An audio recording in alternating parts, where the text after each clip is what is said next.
अरे यम, नियम, प्राणायाम, प्रत्याहार, ध्यान, धारणा, आसन, समाधि, इन अष्टांग योगों में परिपूर्ण महाराज शिरध्वज। महाराज शिरध्वज के जीवन में जब मैं विचार करता हूं तो जो जन जन के जीवन के सुधार के लिए अपने जीवन का सर्वस्व लगा दे, उसका नाम जनक। धर्म सत्य जिसके पीछे चलने को विवश हो जाए, उसका नाम जनक। जो वैराग्य की प्रतिमूर्ति बन जाए, उसका नाम जनक। और जो अपने घर में आने के लिए परमात्मा को भी विवश कर दे, उसका नाम जनक। जो गौरव गरिमा ज्ञान बढ़ावे है वही जनक। जो ऋषियों का सम्मान करावे है वही जनक। और क्या, जब कोई आपदा आए राज्य पर, कोई विपत्ति आए राज्य पर, और अगर इस पृथ्वी में उसको हल चलाना पड़ जाए, तो उसके तप में इतनी शक्ति हो कि ये धरती भी पुत्री का जन्म देने के लिए विवश हो जाए, उसका नाम जनक। जो धरती से कन्या उपजावे है वही जनक। जो घर बैठे भगवान बुलावे है वही जनक। हे निमि वंश के कुशल प्रशासक, तुम्हारे द्वारा मुझे प्रणाम किया गया, लेकिन जब मैं तुम्हारे जीवन में दृष्टि डालता हूं तो देखता हूं कि तुम अपने आप में परिपूर्ण हो। तुम्हें किसी के आशीर्वाद की कोई आवश्यकता नहीं है। किंतु जब आप किसी व्यक्ति को प्रणाम करते हैं, अपने से श्रेष्ठ व्यक्ति को प्रणाम करते हैं, तो चार चीजें आपको स्वतः ही प्राप्त हो जाती हैं: विद्या, कीर्ति, यश और बल। मैं ब्राह्मण हूं और तुमने मुझे प्रणाम किया, तो प्रणाम के फल स्वरूप मैं तुम्हें आशीर्वाद भले ही ना दूं, क्योंकि प्रणाम का तो परिणाम सिर्फ और सिर्फ आशीर्वाद है। लेकिन ब्राह्मण होने के नाते मैं तुम्हें आशीर्वाद दूंगा।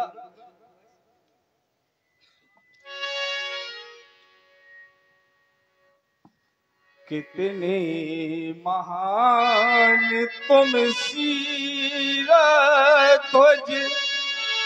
तुमने ऐसी निधि पाई है, जिसकी सुंदरता को लख के सुंदरता भी सकुचाई है।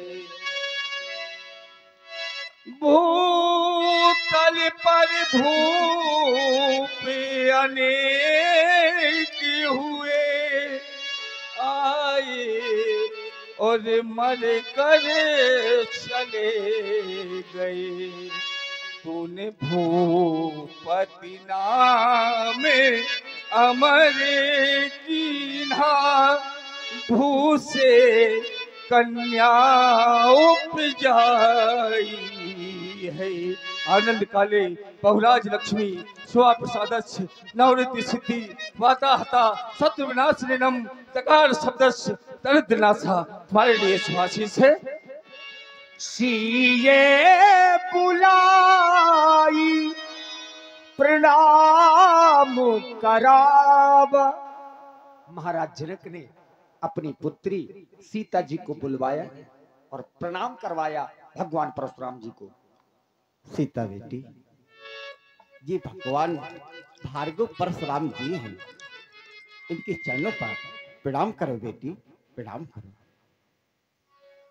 भूपति तुमरे भवन भगीरथ, गंगा सी लहराती, कौन बालिका चली आ रही, मंद मंद मुस्काती। ये आदि शक्तिया स्वयं प्रकाशी जगदम्बा ही आई। बोलो बेदे बोलो बेदे ये सुता कहाँ से पाई। ये देवी स्वरूपा जगत जननी माँ पार्वती स्वरूपा ये कन्या कौन है, इसका संपूर्ण परिचय ज्ञात कराओ। भगवान, आप इसकी प्राप्ति के बारे में जानना चाहते हैं? अवश्य। अगर मनुष्य के जीवन में अतीत में कोई ऐसी घटना घटित हो जाती है, अगर उसका स्मरण होने लगता है तो ये हृदय विदीर्ण हो रहा है। इसके जन्म के समय कुछ ऐसी घटना घटी। क्या घटना घटी? जिससे मेरा ये हृदय विदीर्ण हो रहा है। श्रवण करे भगवान, श्रवण करे। क्या ही भांति कहूं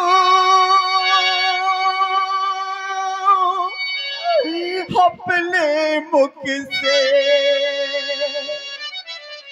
ये मैथिल करुणी कहानी पड़ी और फट जाता है जिससे यहाँ वज्र हृदय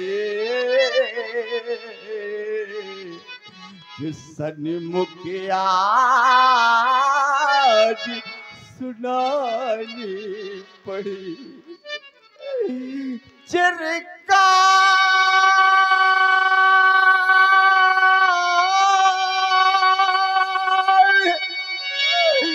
तलक वो दशा रही, मेरे सुख के साधन सब टूट गए और आशा बनी निराशा में मनोभाग्य विधाता रूठ गए। फिर क्या हुआ? ये लाशे पे लाशे गिरते थे, मेरा राज शमशान हो रहा था। सामने नहीं किंतु परोक्ष में यह योगी का हृदय रो रहा था। ये छोटे छोटे बच्चे अपने माता पिता से रोटी का टुकड़ा मांगते मांगते मौत की नींद में सो जाते थे। माँ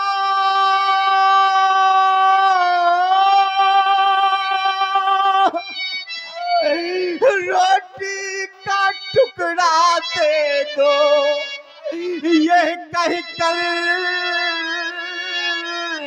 बच्चे मर जाते थे। ओ यह दशा देख मिथिला की ये आंसू खुद ही आ जाते थे। मैंने विचार किया। क्या विचार किया? कि चाह सुराज प्रिय प्रजा दुखारी, सो नभ अवश्य नरक अधिकारी। अरे नरक कर्म से अच्छा तो ये कि मैं अपने प्राणों का परित्याग कर दूं। तभी देवर्ष नारद जी का सौभाग्यवन हो गया। उन्होंने कहा, क्या कहा? राजन, प्राणों का परित्याग करना समस्त समस्याओं का निराकरण नहीं है। मैंने कहा भगवान मैं क्या करूं? अरे उन्होंने कहा, आप कहते हो कि हम धर्मात्मा हैं, आप कहते हैं कि हमारा मित्र साथ देता है, पत्नी साथ देती है, अरे विचार करो। तब भगवान मैंने विचार किया और एक सिद्धांत निकाला कि धीरज धर्म मित्र और नारी आपत्ति काल परखिए सारी। मैंने धैर्य धारण किया, धर्म की रक्षा की, और मेरा राजकोष तो खाली हो गया था भगवान। उन्होंने कहा सोने का हल लेकर समस्त मही का कर्षण करो, लेकिन धन है वो सौराष्ट्र की राजा पुरु। उन्होंने कहा मित्र चिंता की कोई बात नहीं है, चिंता की कोई बात नहीं है। 3 का परीक्षण हो गए भगवान। तब मैंने अपनी महारानी सुनैना से कहा, तो उन्होंने कहा आप कृषक बनोगी तो मैं कृषकली बनूंगी। तो हल लेकर मैं निकल पड़ा, यह प्रजा मेरी सब सोती थी, और मैं आगे था वो पीछे थी। मेरी रानी सुनैना, मैं जोते रहा वो बोती थी, तो कुंजर समान प्रसव ऐसी मत वाली राहें चलते थे, और घंटियां बजे रुनझुन रुनझुन, जंगे जो सीले बजते थे। और जैसे ही मैंने दक्षिण दिशा की ओर अपने हल की दिशा प्रवर्तित की, तो दक्षिण दिशा चलते चलते वो हल रुक गया एक घट से। तब यह रतन जड़त सिंहासन पाया। ये वही कन्या है भगवान, ये वही कन्या है, ये वही कन्या है, ये वही कन्या है भगवान, जो सीता कहलाती है। और दीजिए इसे आशीर्वाद, चरणों में शीश नवाती है भगवान। राजा जनक के द्वारा पुत्री का परिचय कराया गया और संपूर्ण वृत्तांत बताया गया कि कैसे सीता उन्हें धरती से प्राप्त हुई। जब मैं सीता शब्द पर विचार करता हूं तो क्या देखता हूं, बड़ा ही दिव्य नाम है सीता, बड़ी ही दिव्य बालिका है सीता। और सीता है क्या, जो सौम्यता की प्रतिमूर्ति बन जाए उसका नाम सीता, जो शिष्टता में अनुगमित रहे उसका नाम सीता, जो शास्त्रों का अध्ययन करे उसका नाम सीता, जो ऋषियों का सम्मान करे उसका नाम सीता, जो संतों के मध्य रहे उसका नाम सीता, जो शस्त्रों की रक्षा करे उसका नाम सीता, और जो शत्रुओं का विनाश करा दे उसका नाम सीता। इतनी सुंदर नाम है तुम्हारी पुत्री सीता का। और तुम्हारे द्वारा अभी अभी बताया गया कि इसका जन्म मही का हल कर्षण करने से हुआ है। तो पुत्री सीता, तुम्हें आशीर्वाद देने के पहले मैं एक उपदेश देना चाहूंगा। जब हल के द्वारा मही का कर्षण किया जाता है तो हल के द्वारा रेखाओं का प्रादुर्भाव होता है। तो अपने जीवन में सदैव रेखाओं का सम्मान करते रहना। जीवन के किसी भी कालखंड में रेखाओं का उल्लंघन मत करना। तुम्हारे लिए मेरे द्वारा आशीर्वाद है। राज रानी बनो, महारानी बनो, भूमि जाए से धरा की कहानी बनो, राज रानी बनो, महारानी बनो। तुम धरा मूर्ति हो, देशों की पूर्ति हो, साधना शक्ति हो, भावना भक्ति हो, जग की खानी बनो, गुण गानी बनो। भूमि जा तुम धरा की कहानी बनो, राज रानी बनो, महारानी बनो। और सीता की सखियों, तुम्हारे लिए भी मेरे द्वारा एक उपदेश है, अपने जीवन में सदैव ध्यान रखना। बिल्कुल पूज्य, इनको भी आशीर्वाद दे दीजिए, बेचारी दिन भर परेशान रहती है। देवियां देश की और सीता की सखियों के साथ साथ बड़े हर्ष का विषय है कि हमारी यहाँ पर माताओं बहनों की भी व्यास जी को जो उपस्थिति है, यहाँ पर आप लोग भी इन 4 पंक्तियों को अपने जीवन में उतार लेना। देवियां देश की जाग जाए अगर, युग स्वयं ही बदलता चला जाएगा।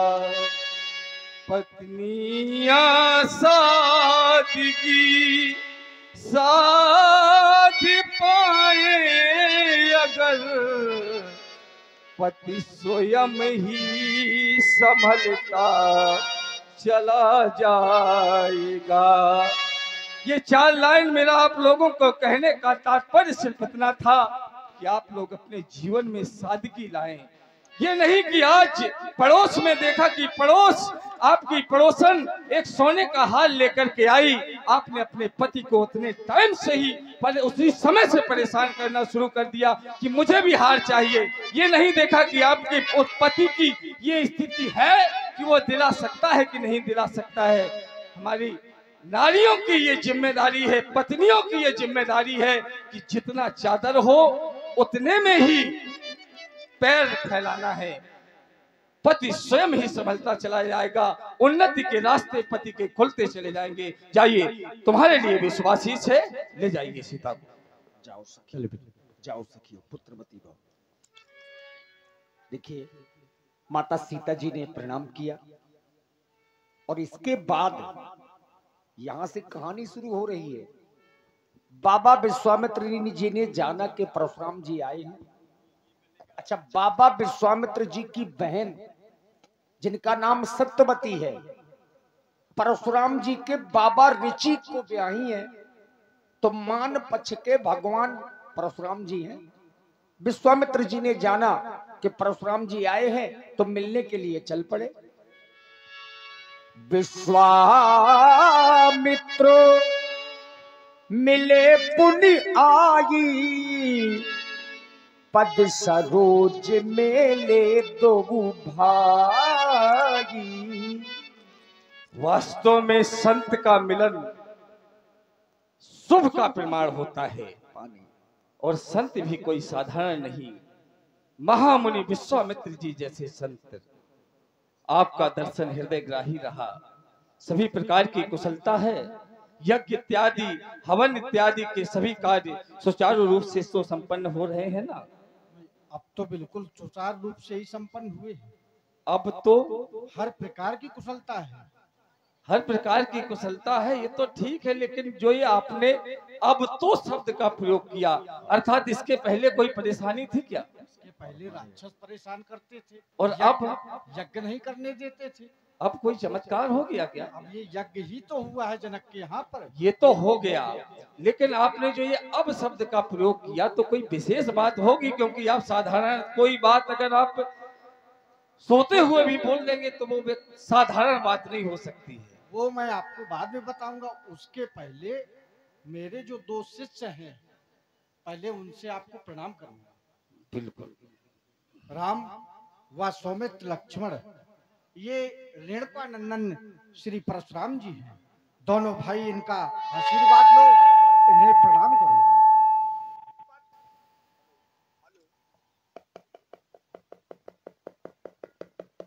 हेलो।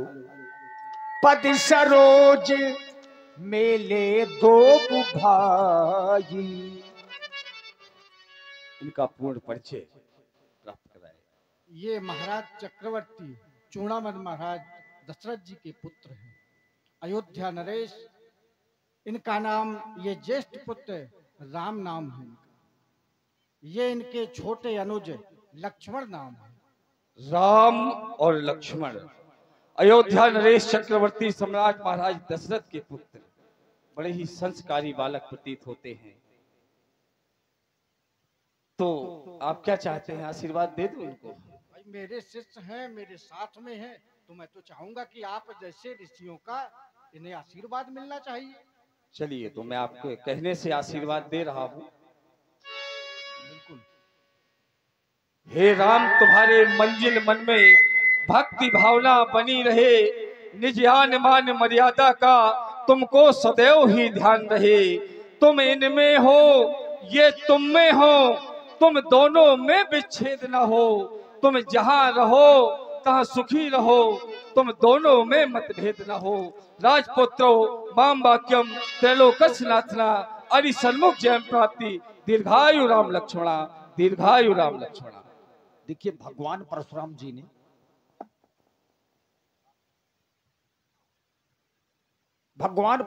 जी ने अब मिथिला की भीड़ की ओर ध्यान किया। पहले भीड़ में ध्यान नहीं गया, और जैसे ही मिथिला में भीड़ को देखा तो भगवान परशुराम जी क्रोध में आ गए। आज के पहले यहाँ विद्वानों की भीड़ होती थी, संतों की भीड़ होती थी, ये राजाओं की भीड़, यहाँ तलवारें, ये पहली बार देख रहे हैं भगवान परशुराम जी। राजा जनक की ओर देखने लगे, हे जनक, ये भीड़ कैसी है? बहुर बिलो की विदेह सनो, कहबु काहे अति भीड़, पूछत जान अजान जिन, व्यापी को शरीर। परशुराम जी के क्रोध से सब डर गए, और अंतोगत्वा मर्यादा पुरुषोत्तम राम जी ने देखा कि जनक जी पर क्रोध किया और घोषणाएं कर डाली कि राजा जनक उल्टा वही जहां लगता हूं राजू। लेकिन राम जी आगे आ गए, और राम जी ने अब निवेदन किया। अब देखिए, चूंकि राजाओं के लड़के हैं तो राजनीति तो जानते हैं, और थोड़े समय में ही सभी प्रकार की विद्याओं में निपुण भी हो गए थे। वेद पुराण सुन ही मन लाई, आप कहीं अनुजहि समझाई। ऐसे भगवान श्री राम सभे बिलो के लोग सब जान जान की भीर, हृदय न हर्ष विषाद कछु, बोले श्री रघुबीर। हे देवता, भगवान शंकर के आयुध को 2 खंडों में परिवर्तित करने वाला आपका कोई एक दास है भगवत। नाथ शंभुधन भंजनी हारा, होइए क्यों एक दास तुम्हारा। शिव धनुष तोड़ने वाला भी कोई शिव प्यारा ही होगा, जिसने ऐसा अपराध किया, वही दास आपका ही होगा। जो कृपा पात्र है गुरु का, वह कब किससे डर सकता है। जिस पर है कृपा इन ब्राह्मणों की, यही कर वही कर सकता है। हे राम, उसे सेवक कहते जो सेवा भाव दिखाता है। रिपुसम कार्य किया जिसने, वह तो शत्रु कहलाता है। इसलिए सोना राम, सेवक सो जब करे शिव कागी, अरि करनी कर करिए लड़ाई। सेवक वह होता है जो सेवा का कार्य करे, धनुष तोड़ने वाले ने शत्रुता का कार्य किया है तो मैं उससे शत्रुता ही रखूंगा। सुनहु राम जही से धनु तोरा, साहस बाहु समसोरी पुमोरा। हे राम, जिसने धनुष का खंडन किया है वह साधारण नहीं बल्कि मेरा सहस्त्र बाहु अर्जुन के समान का शत्रु है। सो बिलगाऊ बिहारी समाजा, न तुम्हारे जय हैं सब राजा। या तो धनुष तोड़ने वाला इस समाज को छोड़ करके अलग हो जाए, अगर ऐसा नहीं होता है तो ये समाज से छोड़ करके अलग हो जाए। अगर ये दोनों परिस्थितियां नहीं बनी तो सब राजा मारे जाएंगे। देखिए, जितने राजा हैं कोई भी राजा बचेगा नहीं, चाहे बूढ़ा हो और चाहे बच्चा हो, आज सब मारे जाएंगे। अच्छा, परशुराम जी तो भयंकर क्रोध में है, क्रोध के कारण आज उनकी छाती जली जा रही है। अच्छा, लक्ष्मण भैया ने चतुराई की। भैया लक्ष्मण परशुराम जी को देख देख करके केवल मुस्कुराने लगे, तो परशुराम जी का क्रोध और बढ़ता गया। परशुराम जी को लगा कि ये बालक उद्दंड है, ये बालक अपमान कर रहा है। सुनी मुनि बचनों लखन मुस्काने, बोले परशु धरहि अपमाने। आइए, सुंदर संवाद अब यहां से आप लोग सुनने जा रहे हैं। हाँ चंपाल भैया, अब लक्ष्मण जी की जय बोल सकते हैं। वाह, देखो लक्ष्मण जी चाहते हैं कि लड़ाई हो, सचमुच की हो। आइए सुंदर संवाद सुने। सुना आप सभी लोगों ने धनुष तोड़ने वाले के विरोध में भगवान परशुराम जी ने एक घोषणा कर दी। घोषणा क्या कर दी कि जय शिव धन तोरा, सहस्वाऊ समसोरी पुमोरा, सो भी लगाऊ बिहाई समाजा, नट मारे जंग हैं सब राजा। वो महात्मा परशुराम जी का शास्त्रा भाव अर्जुन के समान शत्रु है, बैरी है। वह अगर इस मिथिला समाज से अलग ना हुआ, अगर मिथिला समाज धनुष तोड़ने वाले से अलग ना हुई तो महात्मा परशुराम जी के द्वारा व्यवहार कैसा किया जाएगा। तो कह रहे हैं कि नट मारे जाएंगे सब राजा। एक दो राजा नहीं, सभी राजा मारे जाएंगे। और मैंने तो जब जब भी परशुराम जी का जीवन सुना है, यह फरसा अगर किसी पर चला है तो अत्याचारियों के ऊपर चला है, दुराचारियों के ऊपर चला है, अनाचारियों के ऊपर चला है। अगर आज यही फरसा साधु संतों पर चलेगा तो क्या यह उचित होगा।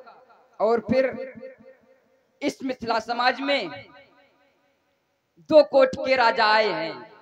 कौन कौन से? तपसी देख भूप अभिलाषे, पूर कपूत मूड मन माखे, उठ उठ पहिन असहन अभागे, जहां तहां गाली बजावन लागे। साधु भूप बोले सुनवानी, राज्य समाज लाज न जानी। इस मिथिला समाज में दो कोट के राजा आए हैं। कौन कौन से? एक साधु राजा और एक दुष्ट राजा। अगर महात्मा परशुराम जी के द्वारा समस्त राजा मारे जाएंगे तो दुष्ट राजा मारे जाएंगे, तो साधु राजा भी मारे जाएंगे। अगर साधु राजा मारे जाएंगे तो उचित नहीं होगा। अगर दुष्ट राजा मारे जाएंगे तो ये कहीं से उचित भी है। और फिर महात्मा परशुराम जी ने एक घोषणा और की थी। कब? जब सुनत बचन फिर अनंत निहारे, और देखिए चाप खंड मई डारे। तो अति ऋषि बोले बचन कठोरा, कऊ जड़ जनक, धनुष कई तोरा, बेग दिखाऊ, मूड़ नत आजू, नहीं तो करूंगा क्या, उल्टा मैं जहां लग तू अराजू। तो सभय बिरो के लोग सब, जान जान की भीड़, और हृदय न हर्ष विषाद कछु, बोले श्री रघुवीर। सभी को डरा हुआ देख करके हमारे भैया आगे आए और परशुराम जी से हाथ जोड़कर कह रहे हैं कि नाथ सम्बुधन भंजन हारा, हुई है को एक दास तुम्हारा। जिसने भी भगवान शंकर के कोदंड का खंडन किया है वह कोई दूसरा नहीं, आपका ही सेवक होगा। और फिर महात्मा परशुराम जी धनुष तोड़ने वाले को ही ढूंढ रहे हैं, उसको शास्त्रा भाव अर्जुन के समान अपना बैरी समझ रहे हैं। मैं विचार करने लगा, कार्य का कारण कौन है? सीता है कार्य का कारण, और कार्य करवाया किसने है? राजा जनक ने। और धनुष खंडन हार कौन है? धनुष खंडन हार। अगर सीता जी के लिए कुछ दंड नहीं है, जनक जी के लिए कुछ दंड नहीं है, तो फिर धनुष तोड़ने वाले के लिए दंड क्यों है? क्या धनुष तोड़ने वाला कोई पापी है, अत्याचारी है क्या? वह तो इस सृष्टि का विधान है, इस सृष्टि का भगवान है। और फिर महात्मा परशुराम जी उसे अपना शास्त्राभाव अर्जुन के समान सत्य समझ रहे हैं। चलना चाहिए, पूछना चाहिए पंडित जी से, क्यों क्रोध कर रहे हैं, किस लिए कर रहे हैं, क्रोध का कारण क्या है? चलना चाहिए। जब कुछ संघर्ष होगा तभी पता चलेगा क्यों क्रोध कर रहे हैं। पंडित जी प्रणाम। महामंगल हो। और सब कुशल मंगल? कुशलता तो धनुष के साथ चली गई। कुशलता धनुष के साथ चली गई, तो आप क्रोध में हैं, आप क्रोध में हैं बहुत ज्यादा। चलो आप क्रोध में हैं। ये बताएं, ये धनुष किसका था? ये धनुष किसका था भगवान परशुराम जी? मेरे गुरु भगवान भोलेनाथ का। ये आपके भगवान भोलेनाथ का था। तो क्रोध किसको करना चाहिए? मुझे। आए? मुझे। धनुष किसका था? मेरे गुरु भगवान का। आपके गुरु भगवान का। रुक जाना। क्रोध किसको करना चाहिए? आपको। बिल्कुल मैं बताऊंगा अपने चक्र में। बोलो। चलो अपने चक्र में बताना।